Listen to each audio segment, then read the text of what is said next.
자, 오늘은 상속에 대해서 말씀을 좀 드리겠습니다. 상속 제한이라고 하면 주로 세금 문제를 다루는 것은 맞는데요.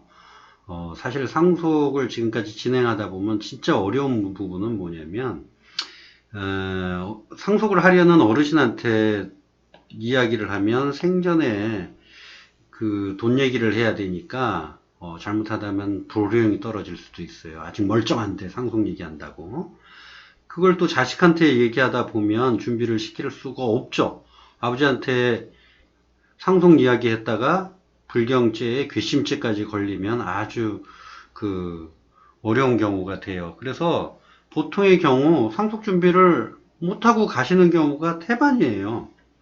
자, 어떤 문제들이 발생을 하는지 한번 볼게요. 예를 들어 100억 상당이 상속이 됐다고 봅시다.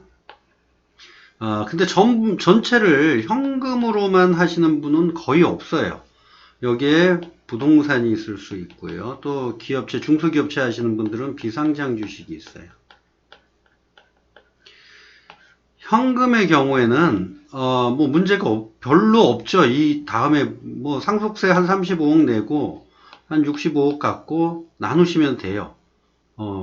그런데 부동산하고 비상장 주식은 어떤 게 있냐면 이제 이 심리가 들어가잖아요. 자식이 한 A하고 B가 있다고 봅시다. 전부 처한 상황하고 그때 어떤 상황에 빠졌는지 몰라요. A라는 주식은 부모님이 물려주신 소중한 부동산을 잘 유지하면서 임대 수익을 받자 이렇게 할 수 있는데 B가 만약에 그 사업을 하실 때 되게 어려워요. 그럼 이분은 어떤 걸 원할까요? 처분 후 일시금을 상속받고 싶어 하겠죠.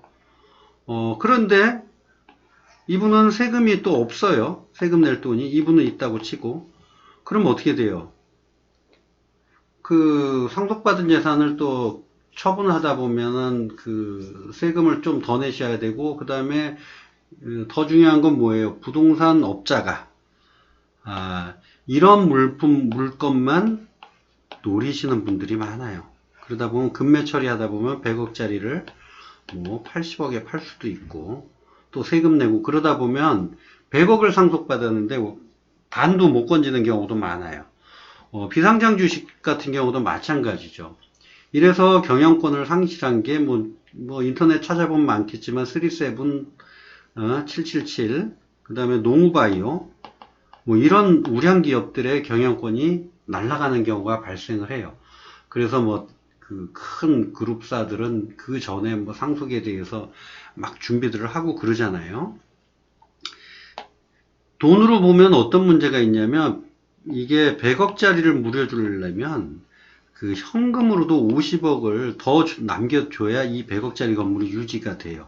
안 그러면 이 세금이 준비가 안 돼 있어서 이 건물이 매각되거나 없어지는 경우가 있어요. 비상장 주식도 마찬가지고요. 그래서 이 세금이 어떻게 되냐면 이렇게 돼요. 그냥 러프하게 계산한 거예요. 100억을 상속했어요. 그 상속공제를 그냥 뭐 다 해가지고 30억이라고 치고 과세표준액이 70억이 나왔다면 이 70억에 대한 세금 35.4억을 내시면 되는 거예요. 그럼 이 35.4억을 어떻게 준비하느냐가 문제예요. 근데 이 준비를 자식들이 할 수도 있지만 상속을 해주시는 분께서 마련을 어떻게 해주느냐에 따라서 얘기가 좀 달라져요. 자, 만약에 현금으로 50억을 상속을 했다고 쳐요. 추가로. 그러면 여기에 금융공제 20%뭐 하고 그러면은 뭐 이 50, 아니 100억을 50억이죠. 50억 이거 세금 낼 돈. 그럼 이 50. 그럼 10억 빼고 40억. 여기에 또 세금 붙잖아요. 그래서 이렇게 준비를 하지 않고 세금 없이 준비하는 방법이 있어요. 그게 뭐냐면 종신보험 활용하는 거예요. 그래서 뭐 부자분들 금고에 세 가지가 있다는 우스갯소리가 있잖아요. 금이 있고 뭐가 있죠? 달러가 있고 그 다음에 종신보험이 있어요. 자, 이 종신보험을 그 돈을 내느냐 내가 얼마를 내고 얼마를 받느냐의 문제로 접근하지 마시고 조금 다른 차원으로 접근을 해봐요. 뭐 상속세 절세를 위해서 국세청에서도 뭐 이런 조언을 했다고 그래요. 종신보험 미리 가입해 두자. 이 얘기가 무슨 얘기냐면 이런 거예요. 이거는 65세 어르신 기준이에요. 자, 이분이 100억을 상속을 하는데 종신보험으로 했어요. 그러면 이런 거예요. 그냥 간단하게 한 달에 예를 들어 642만 5천 원을 내시겠죠. 그래서 토탈 내는 돈이 어떻게 되냐면 77억 정도 돼요. 77억 정도를 내는데 이 77억을 내고 가만 내비두면 그냥 100억이 상속되는 거예요. 세금? 자, 세금 문제는 몇 가지를 봐야 되지만 없다고 가정합시다. 그러면 일반 상속하고 종신보험 상속의 차이점을 볼게요. 자, 100억 물려줬어요. 상속세 35.4억 나오면 실질 수령액은 64.6억이에요. 종신보험으로 상속하면 70억만 물려주면 상속세는 없고 받는 돈은 100억이에요. 자, 그러면 일반 상속하고 실제 손익을 극단적으로 비교를 해보면 35.4억을 세금을 내는데 종신보험은 오히려 2차 수익이 30억이 나요. 그래서 총 이득이 65.4억이고 뭐 이렇게 막 세금 문제 갖고 싸울 필요가 없는 거죠. 그러니까 이것들은 물려주실 분이 조금 과감하게 결단을 내려야 돼요. 65세 시점에 하면은 약 70%의 돈으로 100억을 물려주지만 또 55세부터 준비한다 그러면 이건 한 60%도 안 돼요.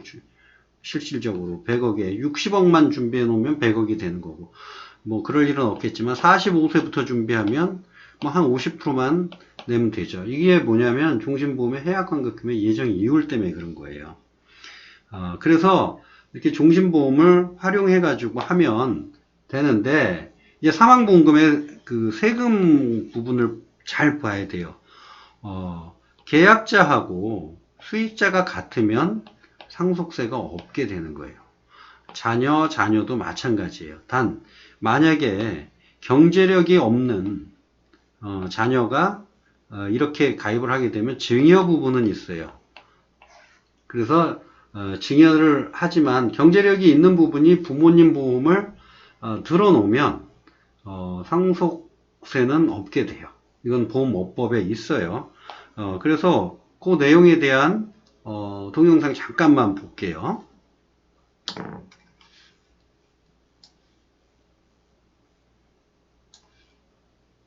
이게 재산을 물려줄 때 절세를 위해 종신보험을 활용하는 경우가 많은데요.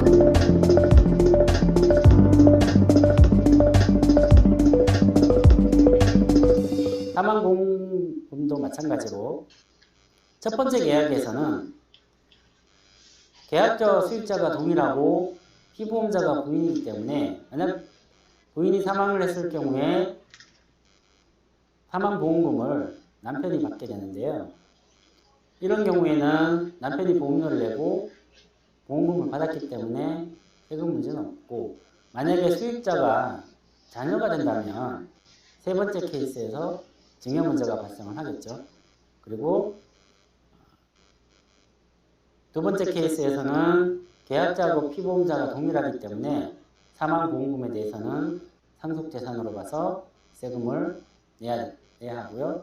네 번째 케이스는 계약자와 수익자가 동일하기 때문에 원칙적으로는 세금 문제가 없지만 만약에 자녀가 보험료를 증여받아서 보험계약을 체결하고 보험금을 받았다면 이 경우에는 증여 문제가 발생할 수도 있습니다.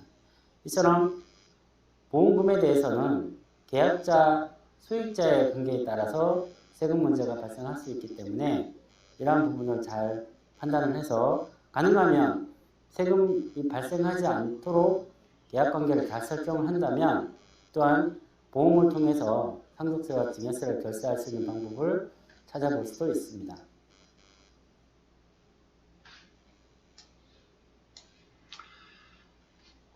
자, 그래서 이런 계약 관계를 잘 이용하고 그 보험회사의 그 종신보험의 2차 이득을 계산해 본다면 종신보험금으로 상속하는 방법도 큰 절세 방식의 하나로 보고요. 그래서 부자들이 그 종신보험을 금고에 넣어놨다는 얘기가 되겠죠. 저는 한종원이고요. 나름 이 부분에 대해서 그 좀 열심히 공부를 한 사람입니다. 그리고 실질적으로 이런 그 상담을 조금 그 마음 안 거스리게 이렇게 하는 그 노력을 좀 하고 있습니다. 그래서 이 상속 문제 관련돼서 논의하실 거가 있거나 의뢰를 하신다면 꼭 부탁드리겠습니다. 자, 오늘은 상속 문제에 대해서 말씀드렸습니다. 감사합니다.